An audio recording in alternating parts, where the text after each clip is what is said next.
오늘 우리에게 주시는 하나님 말씀입니다. 신약성경 마가복음 2장 18절에서 22절입니다.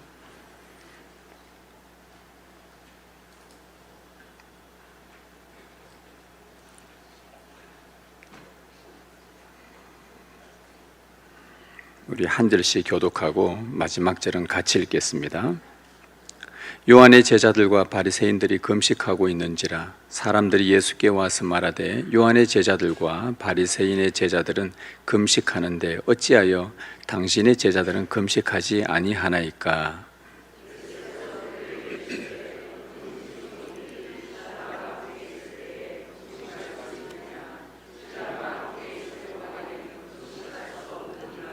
그러나 신랑을 빼앗길 날이 이르리니 그날에는 금식할 것이니라.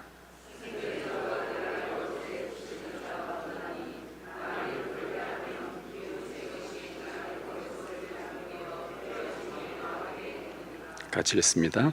새 포도주를 낡은 가죽 부대에 넣는 자가 없나니 만일 그렇게 하면 새 포도주가 부대를 터뜨려 포도주와 부대를 버리게 되리라. 오직 새 포도주는 새 부대에 넣느니라 하시니라. 아멘. 주님 감사합니다. 이제 우리가 주의 말씀 듣겠습니다. 이 시간 주의 성령께서 친히 조명하사 하나님의 말씀을 깨닫는 은혜를 우리에게 허락하옵소서. 주의 말씀 듣겠습니다. 주님 말씀하옵소서. 우리 주 예수님의 이름으로 기도드리옵나이다. 아멘. 네, 계속 이어서 마가복음 말씀을 함께 나눕니다. 우리 새로운 정권이 들어서거나 또 기업이 조직을 개편할 때 단골로 등장하는 구호가 있습니다. 새술은 새부대에, 그렇죠? 새술은 새부대에. 새로운 내용을 담을 새로운 틀이 필요하다는 뜻으로 이 구호를 사용합니다. 그러나 새로운 내용을 담는 그 그릇이 옛 틀 그대로라면 그것은 새술을 헌 부대에 담는 것과 같습니다.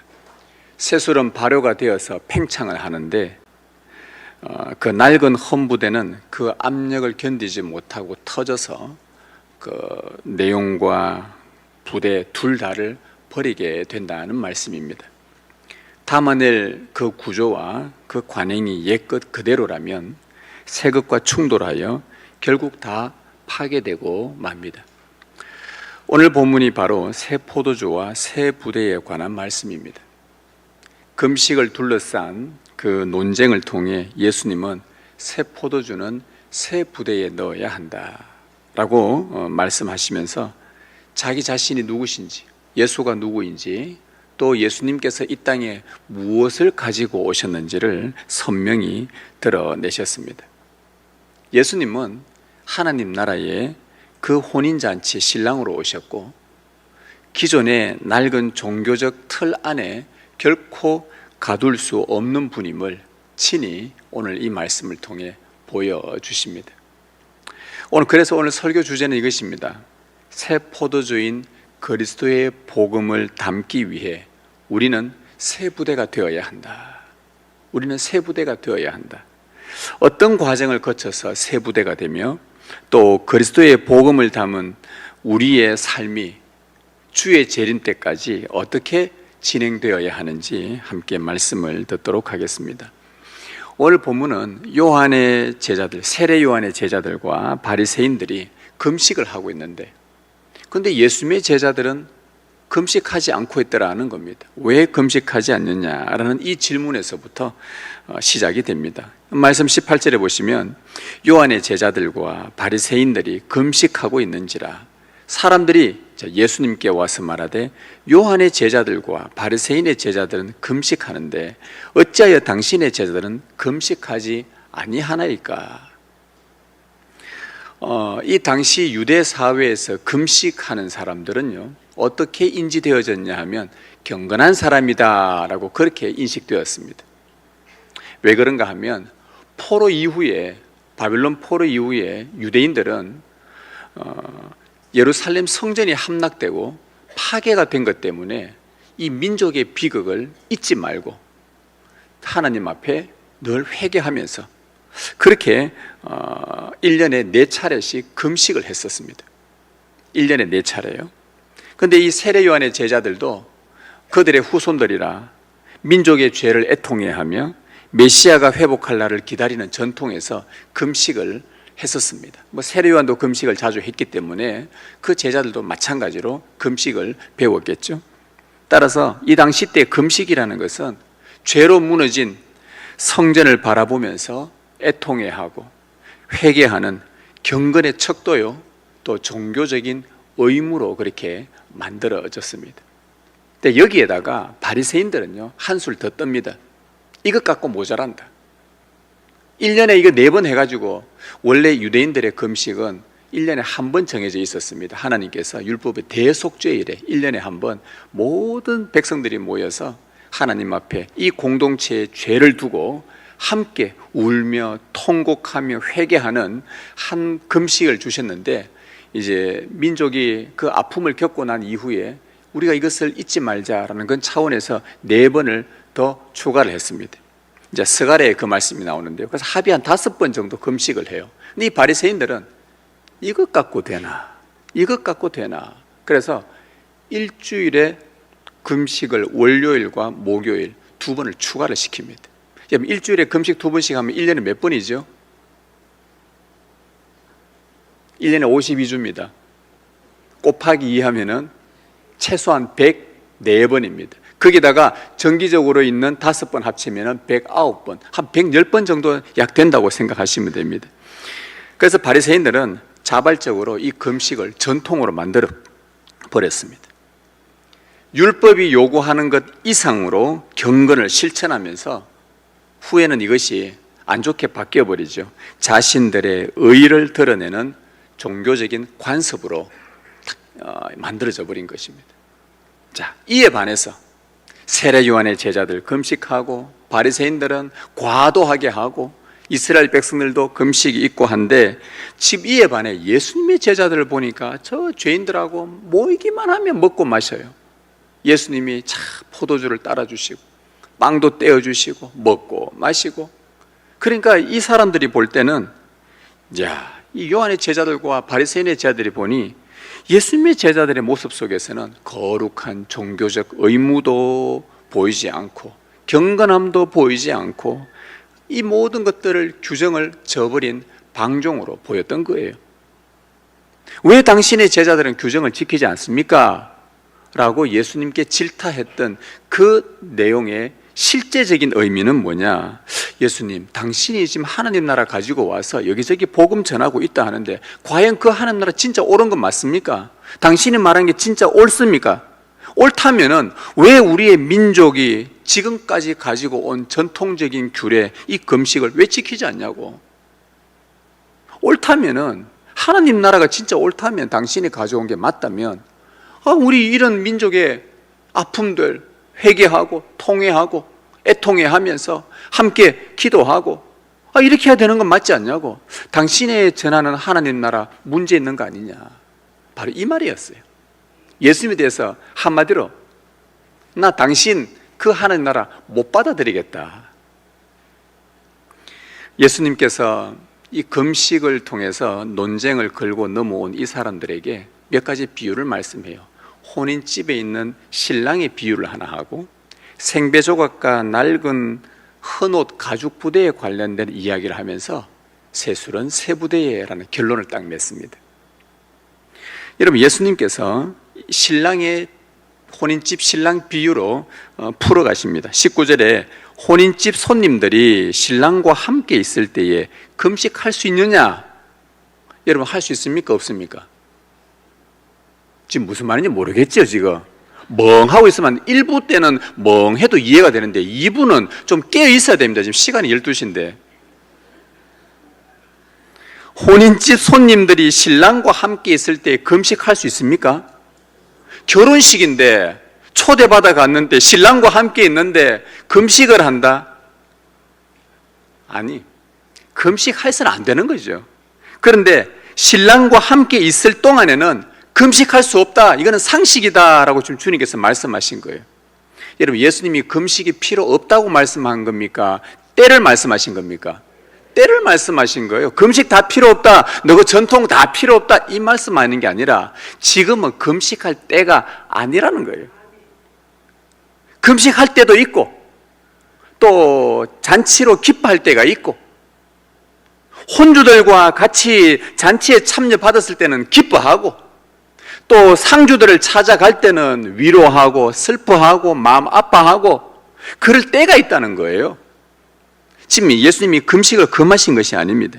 지금은 신랑이 와서 너희들과 함께 있으니 축하하고 먹고 마시며 혼인잔치를 즐기는 것이 마땅하다는 것입니다. 결혼식 뷔페에 갔는데, 결혼식에 초대받아 갔는데 얼마나 맛있는 음식들이 많아요. 모두가 축하하고 아이고 축하합니다, 신랑 신부 축하해주고 혼주들한테 아이고 큰일 치렀다고 축하해주면서 밥을 다 먹고 서로 웃고 하고 있는데 혼자서 빈 접시 탁 들고 테이블에 탁 앉아서 나는 금식이야, 슬픈 기색하며 울며 짖는다. 그걸 우리는 뭐라 그런 줄 아세요? 유명한 고전 두 글자로 이런 표현을 합니다. 민폐. 민폐예요. 민폐예요. 신랑과 함께 있을 때는 슬퍼하는 날이 아니라 잔치를 마음껏 누리는 기쁨의 날이란 말입니다. 혼인잔치 초청받았는데 거기서 울고 슬퍼하며 금식한다? 잔치를 베푼 신랑을 모독하는 일입니다. 오늘 본문의 신랑은요, 이 땅에 오신 예수 그리스도를 가리킵니다. 성경은 하나님을 자기 백성을 사랑하는 남편으로 계시합니다. 하나님은 남편이시고 신랑이시고 자기 백성들은 신부인데 얼마나 기뻐했는지, 신랑이 신부를 기뻐함 같이 내 하나님이 너를 기뻐하시리라. 이사야 62장 5절의 말씀. 신랑이 신부를 기뻐하듯이, 여러분 결혼식에 가보셨잖아요. 신랑에게 서약하고 묻습니다. 이 신부를 평생토록 사랑하고 막 죽을 때까지 사랑하고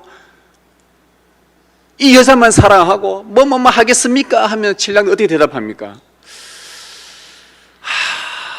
이렇게 하는 사람 아무도 없습니다. 소리를 크게 지르면, 소리 작게 하면요 또 주례자가 크게 하시라고 또 한 번 더 이야기하잖아요. 예 하고 써야 크게 하지 않습니까? 그럴 때 신랑 얼굴 봤습니까? 혼자 싱글벙글 웃잖아요. 옆에 사람은 다 웃어주고. 신랑은요 신부를 맞이하는 게 이렇게 기쁜 겁니다. 우리 하나님께서 자기 백성을 신부로 맞아서 내가 너와 결혼할 거다, 나는 너의 신랑이 되고 너는 내 신부가 되어 나는 너를 볼 때마다 기뻐하겠다라는 이 기쁨을 영원히 누리는 것이 하나님 아버지의 뜻이었고요, 이 날을 늘 손꼽아 기다리는 것이 우리 구약의 성경에 나오는 하나님 아버지의 마음이었어요.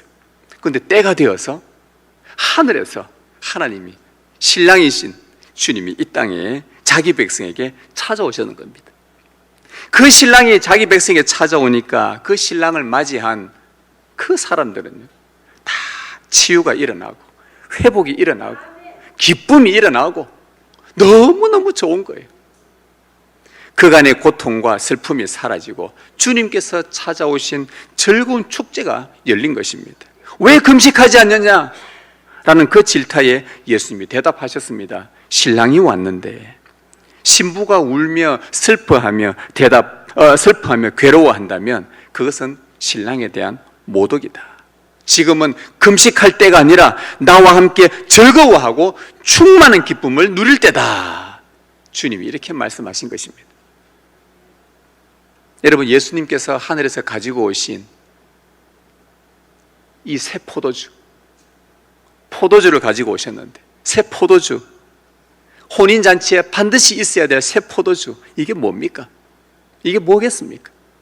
주님께서 이 땅에 가져오신, 우리가 지금 마가복음 1장부터 지금까지 쭉 살펴보면서 그분이 가지고 오신 새 포도주, 이게 뭡니까? 새 언약의 중보자로 오신 예수 그리스도가 새 포도주이시면서 동시에 그분이 가지고 오신 하나님 나라 복음이 새 포도주인 거예요. 그래서 복음은 곧 그리스도라 하기도 합니다. 이 복음이 곧 그리스도다.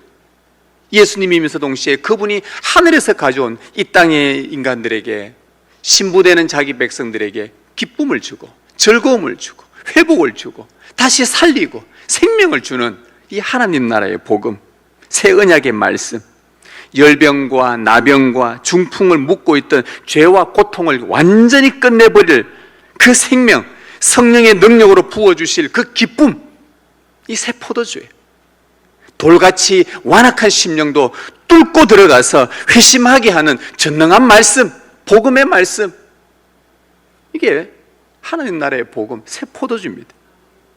오순절 성령 강림 때 제자들은 새술에 취했다고, 성령이 충만한 거였는데 새술에 취했다고 막 방언하고 이러니까 이게 좀 이상하다, 뭐 술 취한 거 아니냐, 그렇게 조롱을 받았습니다. 근데 사실 그들은 성령에 충만한 상태였어요. 갓 딴 그 새 포도가 발효되어 막 팽창하듯이 성령으로 충만해진 제자들을 통해 이 복음의 생명도요 막 팽창하여서 죄고백의 역사가 일어나고, 회개하는 사람들 일어나고, 세례받는 사람들이 3,000명씩 일어나고, 이런 역사가 예루살렘과 유대와 사마리아까지 참 막 팽창하는 거예요. 이 복음이 팽창하는 생명력.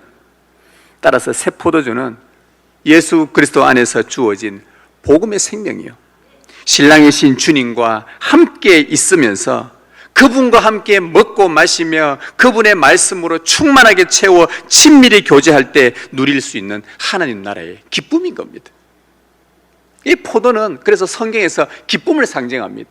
가나의 혼인잔치, 절망 가운데 있던 그들에게 물을 포도주로 바꾸셔서 그들에게 잔치의 기쁨을 주셨던 포도주, 기쁨. 예, 우리 자신을 정직하게 한번 돌아보십시다. 어떻습니까?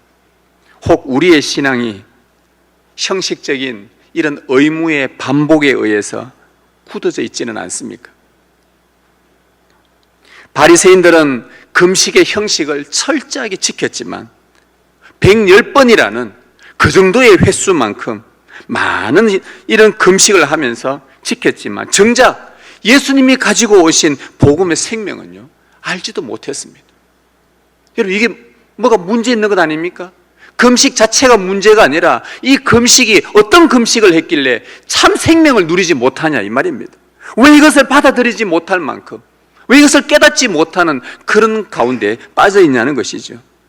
사람에게 경건하게 보이는 이 종교적 의무에는 오랫동안 익숙해져 있는데 사람들이 볼 때마다 야, 저 바리새인님, 저 랍비님 참 경건하다, 시장에서 손을 들고 기도하는 저 바리새인님 참 경건하다, 야, 저분은 주일날 금식하고 11조를 꼬박꼬박 내고 철저하게 봉사하고, 야, 참 경건하다, 경건하다.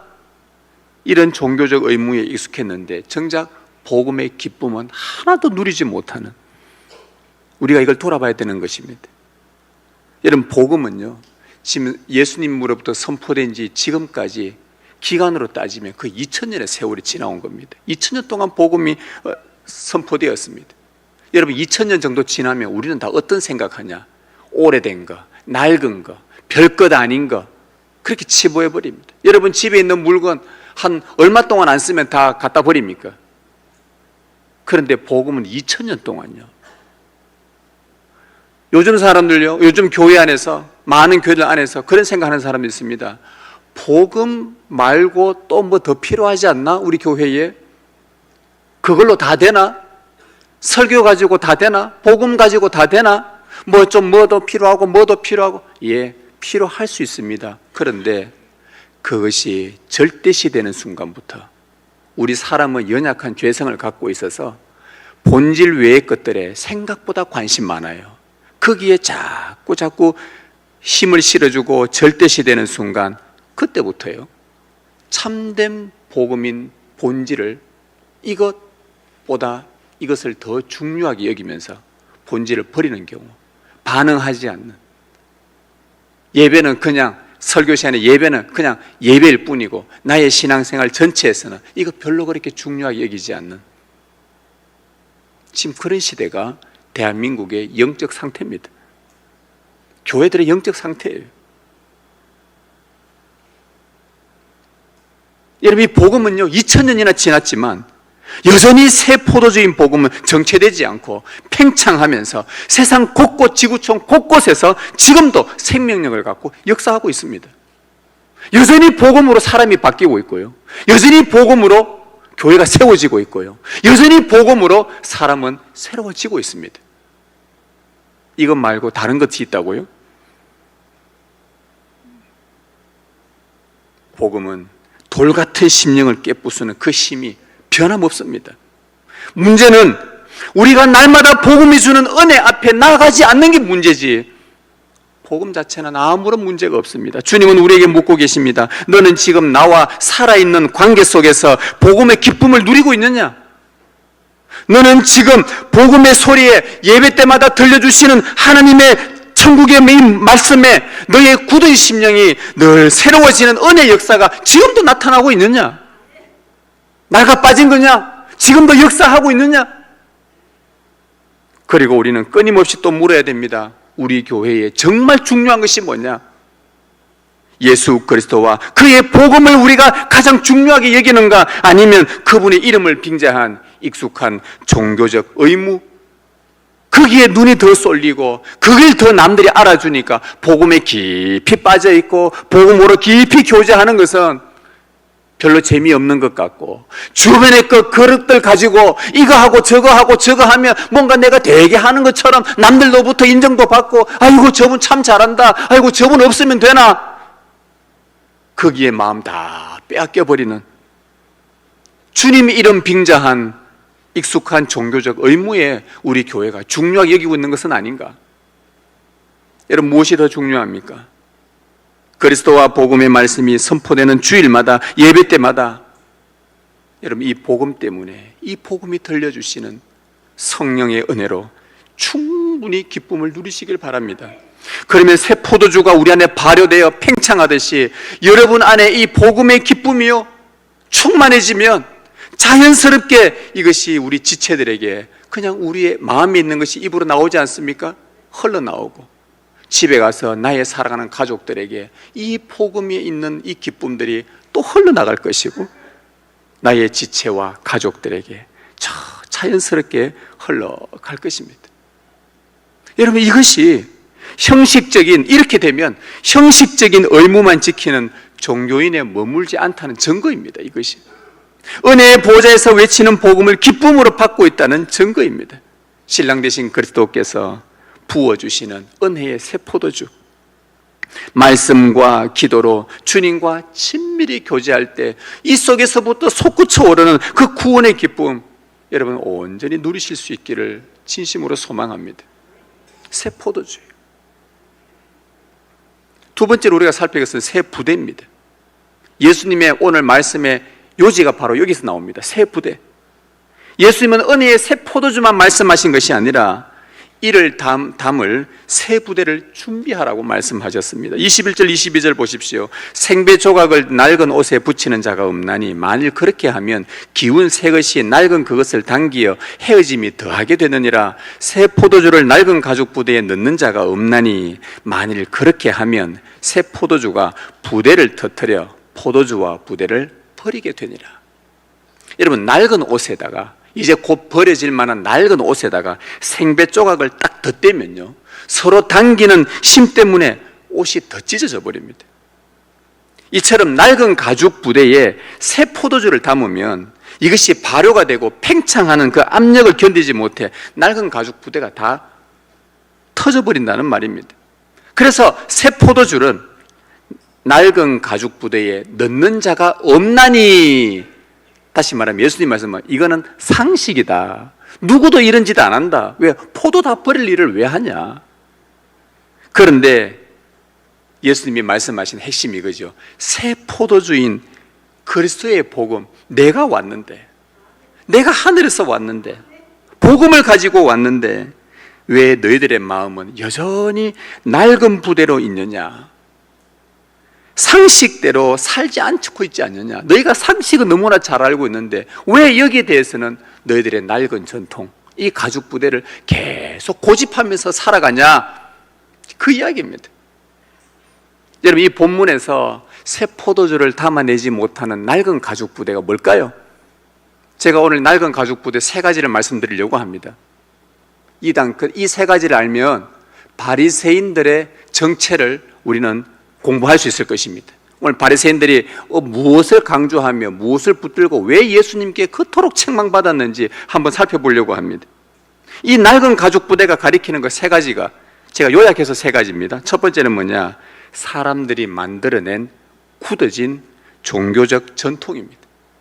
사람들이 만들어낸 굳어져 버린 종교적 전통이, 율법의 본질은 하나님을 사랑하라, 이웃을 사랑하라는 겁니다. 사랑과 자비라는 이 본질은 버린 채 이거 지켰나, 이 조항 안 지켰나, 이거 지켰나 안 지켰나, 바리새인들이 만들어낸, 저 선조 때부터 만들어낸 조항이요, 이 사람들이 하나님 사랑하고 이웃 사랑할 수 있도록 나름 자기들은 생각을 해서 지혜들을 모아서 만든 수백 가지의 조항들이 있는데, 요렇게 해야 하나님 사랑하는 거다, 그래야 하나님 사랑 이렇게 해야지, 요렇게 해야지, 안식일에 몇 걸음 걸어가면 안 되지, 짐을 들고 움직이는 건 안식일 어기는 거지, 이러면 안 되지, 요렇게 하고 요렇게 하지 말고, 하고 하지 말고, 이 항목들 수백 가지 만들어 놓고는 정작 율법의 본질인 사랑과 자비는 내버려두고 본질은 서서 희미해지고, 자기들이 만들어 놓은 조항을 지켰나 안 지켰나 기계적이고 형식적인 기준으로 그 영혼들을 중압감에 빠뜨리고, 그거 못 지키면 죄책감 들게 하고 죄의식에 가두어 버리는 이 전통들이 바로 낡은 가죽 부대였어요. 여러분, 이런 교회 다니면 답답해 죽을 것 같죠? 여러분들이 주일날 탁 들어오시는 거예요. 제가 딱 보고, 집사님 요거는 주일날 요거 아니에요, 요렇게 오면 안 돼요, 머리 이렇게 하면 안 돼요, 옷 요렇게 입으면 안 돼요, 이런 복장으로 오면 안 돼요, 집사님 이건 안 돼요, 봉사할 때 집사님 그렇게 하면 안 돼요, 이렇게 하면 안 돼요. 온갖 조항들, 이 교회 안 오고 싶을 거예요. 지금 바리새인들이 그랬단 말이에요. 본질보다 이걸 더 중요하게 해버렸어요. 두 번째 낡은 가죽 부대는 뭐냐? 외식적인 정결법입니다. 겉으로 드러나 있는 정결법. 자, 바리새인들 보십시오. 세리, 창기, 나병 환자, 이방인을 부정한 자로 딱 낙인 찍어 놓고는 사람 취급하지 않습니다. 성전에도 못 들어오게 합니다. 하나님께 나오는 은혜의 길을 막아버린 그들이 만들어 놓은 정결법입니다. 오늘날 교회도 어떻습니까? 오늘날 교회도 자기 기준으로 은연중에 사람들 구분시키고, 내 기준으로 저 사람은 저래 하면 안 돼, 자기 기준으로 목사님이 저라면 저 목사 아니야, 저 장로 저 아니야, 저 집사 권사 아니야, 내 기준을 가지고 선을 긋고, 또 자기 말에 동조하는 몇몇 사람이 있으면 그 몇몇 사람의 기준이 또 생겨서 은연중에 사람 편 가르고 배척하고 울타리 안에 들어오지 못하게 하는 외식적인 이 정결법, 이게 낡은 가죽 부대였어요.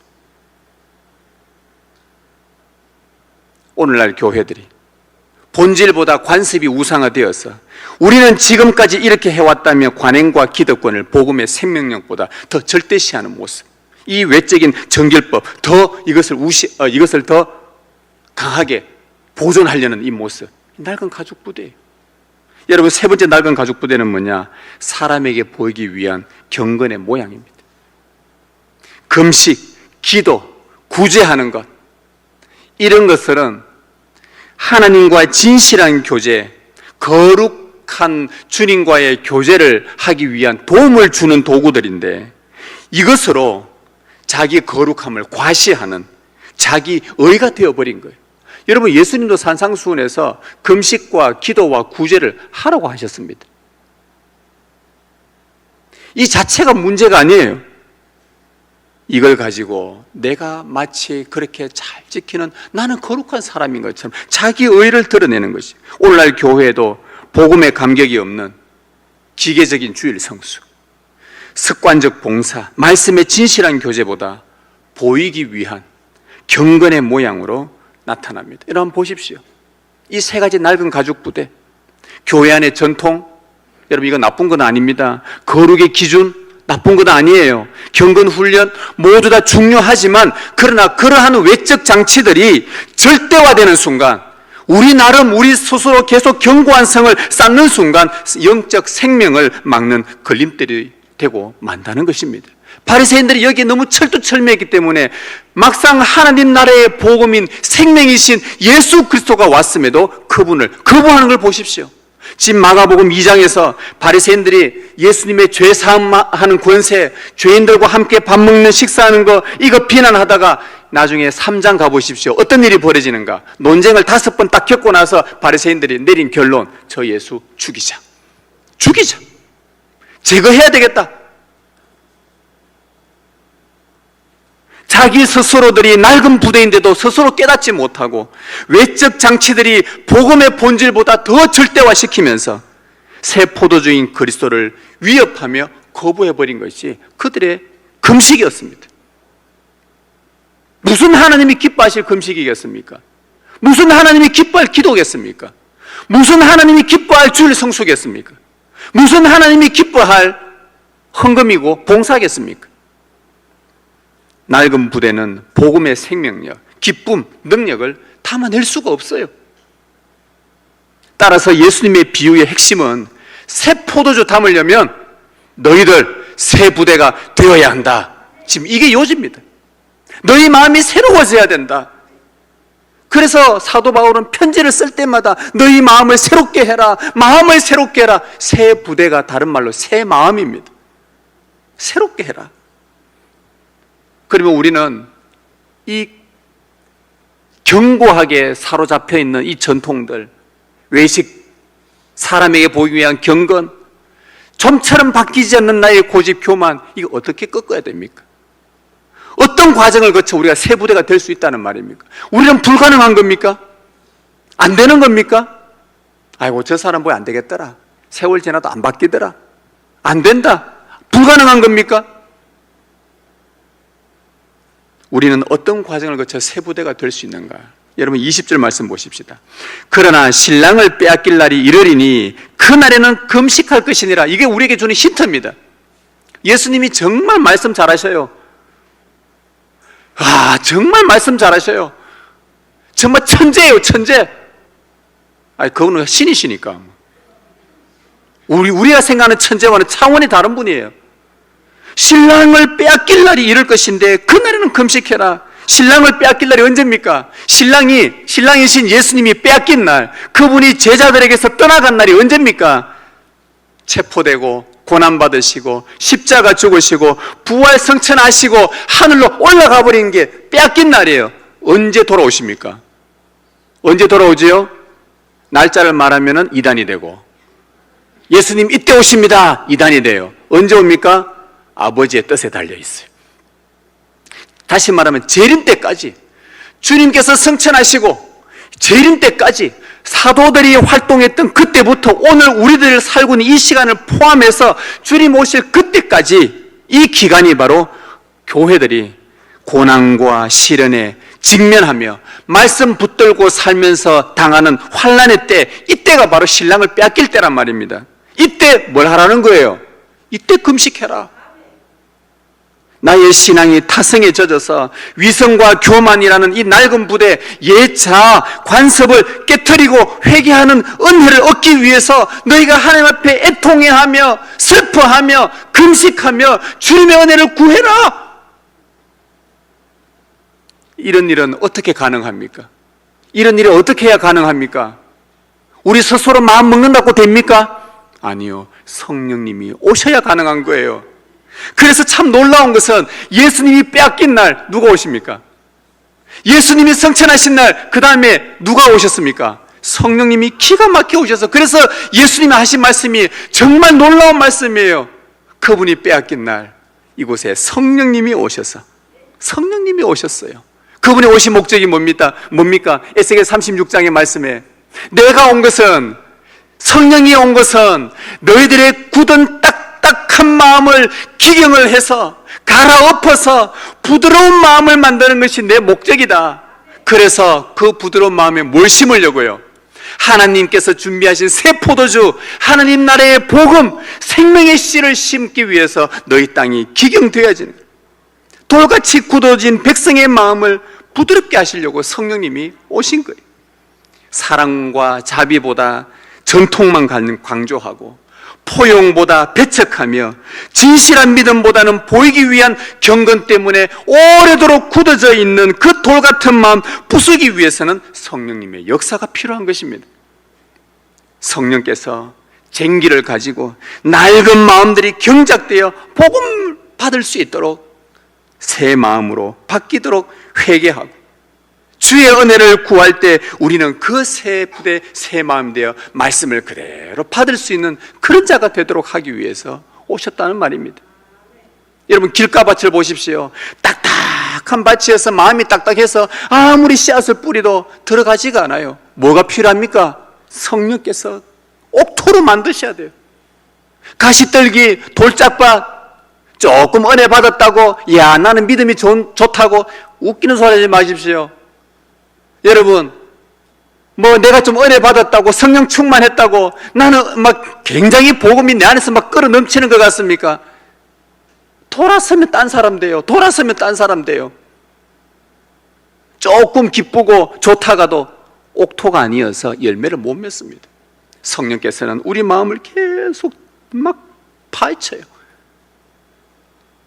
이 과정이 뭡니까? 이 과정, 우리의 마음을 부드럽게 하는 이 과정, 이게요 참된 금식입니다. 그래서 이사야 선지자는 58장 6절에 이사야 58장 6절에 뭐라 그러냐? 내가 기뻐하는 금식이 있다. 너희들 그냥 사람들에게 보이기 위한 금식이 아니라 내가 진짜 기뻐하는 금식이 있는데 흉하게 결박을 풀어주고 딱딱했던 그 마음들 다 갈아엎어서 복음의 생명으로 말미암아 흉하게 결박을 풀어주고 멍에의 줄을 끌어주며 압제당한 자를 자유하게 하며 모든 멍에를 꺾는 것 아니겠느냐? 이게 참된 금식이라는 겁니다. 낡은 마음들이 새 마음으로 기경되어서 복음을 받아들이고 자유하며 기뻐하는 것이 진짜 금식이에요. 그래서 우리는 또 우리 자신과 우리 교회에게 정직하게 물어야 됩니다. 나는 예수님을 믿는데, 나는 예수님을 믿는다 하는데 여전히 내 신앙의 방식, 내 영적 습관, 내 자기의를 맹신하는 그 낡은 가죽 부대를 붙들고서 타인을 정죄하며 복음의 기쁨을 누리지 못하고 있는 것 아닌가? 계속해서 그 옛날 거 그거 붙들고 이거 좋은데, 이거 좋았는데, 옛날에 우리 참 좋았는데, 우리 참 재밌었는데, 오늘 주시는 하나님 말씀으로 내 마음이 기뻐하고 즐거워하는 것은 아랑곳하지 않고 옛날 그때 참 좋았잖아, 우리 참 재밌었잖아, 그거 맨날 그거 자랑하고 그러다가 여러분, 그렇게 자랑할 것 같으면요, 자랑할 사람 여기 없는 사람 누가 있어요? 제가 모교회에 초등학교 다닐 때, 초등부에 다닐 때 우리 초등부 1학년부터 6학년까지 학생이 2,700명이었습니다. 정말 재밌었어요. 뭐만 하면 막 들어오는 거예요. 교회 가자 하면 그냥 막 쏟아오는 거예요. 그냥 얼마나 재밌었겠어요. 교사를 해도 너무 재밌어요. 제가 맡은 교사, 그때는 교사가 연초가 되면 자, 몇 명 맡으세요 이게 아니고 자기가 전도해오면 내가 교사가 되는 거예요. 길게 돌아다니다가 네 교회 다닐래? 예수 믿을래? 해가지고 오겠다 하면 한 명 데리고 오면 내가 교사가 되는 거예요. 요새부터 시작을 하는 거예요. 그래, 저희는 교사 언제부터 했냐? 중3 때부터 시작했습니다. 중3 때부터 해가지고 제가 10년 교사하고 그리고 이제 신학 공부하러 가게 됐는데 10년 동안 저희 반 아이만, 전도해서 제 반 아이만 58명이란 말입니다. 얘들 데리고 토요일날 고3인데 신방을 6시간, 7시간 가야 돼요. 선생님한테 선생님, 제 우리 반에도 신방 가야 되는데 하면은 이 자식이 미쳤나? 고3이 지금 니 대학 안 가나? 예, 그것도 중요한데 나중에 끝나고 나서 니 뭐 교회 가든지 뭐 섬기든지 그래라. 지금 내 애들 내 기다리고 있다니까요. 자전거 타고 고3 때, 고2 때, 고1 때, 대학교 1학년 때, 2학년 때, 3학년 때 자전거 타고 신방 가면 50몇 명 신방을 다 해야 그 다음날 주일 되면 얘네들이 다 온단 말입니다. 재밌었겠어요? 재미없었겠어요? 진짜 재밌었겠지요? 제가요 맨날 제가 이 이야기를 오늘 처음 하는 것 같습니다. 이 이야기만 내가 온 동네 막내 하면서 돌아다니면서 그때가 재밌었어요. 그때 좋았는데 요새는 재미가 없는 교회가 그러고 있었으면요, 저는 지금도 이 복음의 기쁨 누리지 못하고 옛날 거 이때가 좋았는데, 여러분, 사도 바울이 전했던 복음이 위대한 복음이지 아니었습니까? 초대교회 남아있는 교회가 어디 있습니까? 지금 흔적도 없이 사라져 버렸는데, 제가 그렇게 좀 전에 했던 모교회 자랑하던 그 교회 어떻습니까? 그거 자랑하다가 지금 주시는 하나님 말씀, 지금 주시는 복음의 은혜, 지금 주시는 그 기쁨, 오늘 주시는 그 말씀, 그것 가지고 우리가 또 살아내는데 그거 없이 옛날 거, 전통, 이거 안 들어오면 다 제외시켜버리고, 아니에요. 다 무너집니다. 그거 다 별 볼 일 없어요. 그거 자랑하는 거 다 무너집니다. 바리새인들 다 무너집니다. 여러분, 우리 교회는 복음을 담는 그릇인가? 아니면 복음을 가두는 껍데기에 불과한가? 우리가 만든 예배, 조직, 전통, 우리의 회의, 우리의 관습, 경건훈련, 그래요. 다 필요하고 중요합니다. 그런 역할도 합니다. 그러나 만일 그것들이 복음의 생명을 전달하는 그릇이 아니고, 도구가 아니고, 부대가 아니고 사람들을 옥죄는 구조가 된다면, 너 왜 이거 안 했냐? 너 왜 이거 안 했냐? 이거 안 해서 안 된다. 저거 안 해서 안 된다. 이거 안 해서 안 된다. 교회는 세 부대의 사명 다 놓쳐버리는 겁니다. 교회 오래 다녔다고 직분을 받았다고 자동으로 세 부대가 되는 것 아닙니다. 목사들이 그냥 해오던 그 습관을 따라 설교 준비하고 그냥 성경 이래 대충 보고 오늘 요거 설교 대충 하면 되겠네. 그렇다고 세 부대가 되는 줄 아세요? 아니에요. 매주일마다 저는 월요일부터 설교 준비를 하는데 매주일마다 설교를 막 빌드업 하다가 금요일 토요일 되면요 피크가 됩니다. 저도 막 제가 주체할 수 없을 만큼 이 안에서 막 복음이 막 터져 나와요. 야, 이거 주일날 성도들과 함께 나누어야 되겠다. 이거 나누면 성도들이 막 기뻐하겠지. 정말 좋아하지 않을까? 혼자 막 상상하고. 근데 와보면 그렇지 않고 혼자 상상하고. 그런데 우리 교회 성도분들은 얼마나 감사한지 다들 기뻐하는 것 같아요. 제가 그 힘에 삽니다. 정정임. 주일날 말씀 받을 준비를 하는 거예요. 물론 저도 준비는 쭉 해왔지만 주일날 이 말씀을 전하면서 제가 말씀을 받는 거예요. 이 말씀과 살아야 되니까. 지난주의 말씀 좋다. 오늘 주시는 말씀 왜 금방 굳어져 버리거든요. 저도 50대 중반 되니까 자꾸 금방 굳어져요. 돌아서면 굳어져요. 여러분 그렇지 않던가요? 안 굳어집니까? 자꾸 굳어져요.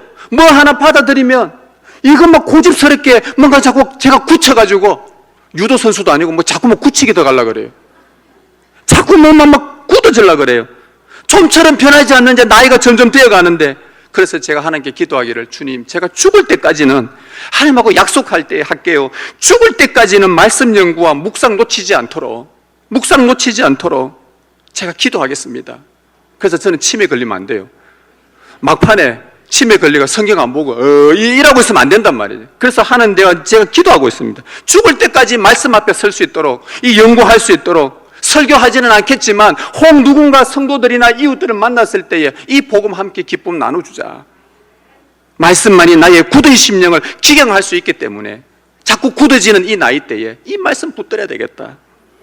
여러분, 예배를 통해 들려오는 복음의 말씀으로 우리의 굳어진 전통, 관습, 누군가에게 보이기 위한 경건을 하나씩 깨부수기 시작하고 기경하기 시작할 때 예수 그리스도의 복음이 우리 안에서 자유롭게 역사할 것입니다. 자신을 깨트리는 회개와 성령의 역사로 여러분이 고집스럽게 붙들고 있는 낡은 틀을 부수고 부드러운 새 부대, 새 마음이 되시기를 진심으로 바랍니다.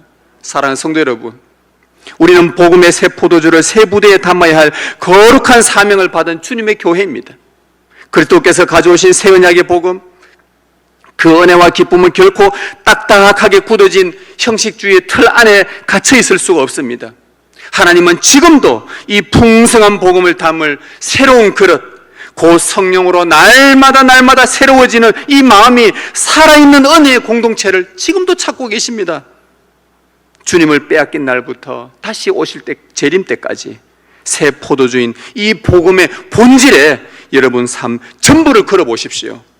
세상은 변해도요, 오직 예수 그리스도의 십자가와 부활, 값없이 주신 은혜의 복음만을, 변하지 않는 이 복음만을 붙들고 살아가시기를 바랍니다. 복음의 말씀에 여러분 전부를 내어 맡길 때 복음이 진리가 여러분을 진심으로 자유하게 할 것이고 묶이지 않게 할 것이고 옛것이 우리를 잡아 놓으려고 할 때마다 이 복음의 역사로 말미암아 아니야, 이거 아니야. 복음 본질 붙들고 우리 삶을 그리스도께서 당신의 기쁨으로 충만하게 채워주실 것입니다. 또 복음의 은혜를 막아버리는 낡은 부대로 남아있지 않기를 바랍니다. 바뀌지 않는 내 고집, 자만, 경직된 관행, 말씀 앞에서 무너지도록 또 기도하셔야 됩니다. 새 마음으로 끊임없이 거듭날 수 있도록 성령께서 기경하시기 위해 은혜의 말씀을 뿌려주실 때마다 그 말씀 사모하면서 오늘도 마음을 새롭게 해나가시기를 바랍니다. 신랑 되신 주님께서 성령으로 지금 우리와 함께 계십니다. 그리스도께서 부어주시는 새 포도주의 기쁨을 넘치도록 여러분이 담아내고 이 땅 위에서 하나님 나라 온전히 나타내시면서 주님 재림하는 그날까지 영광스러운 구원의 역사를 신실하게 이루어갈 주님의 거룩한 백성, 거룩한 교회 되기를 주님의 이름으로 축복합니다.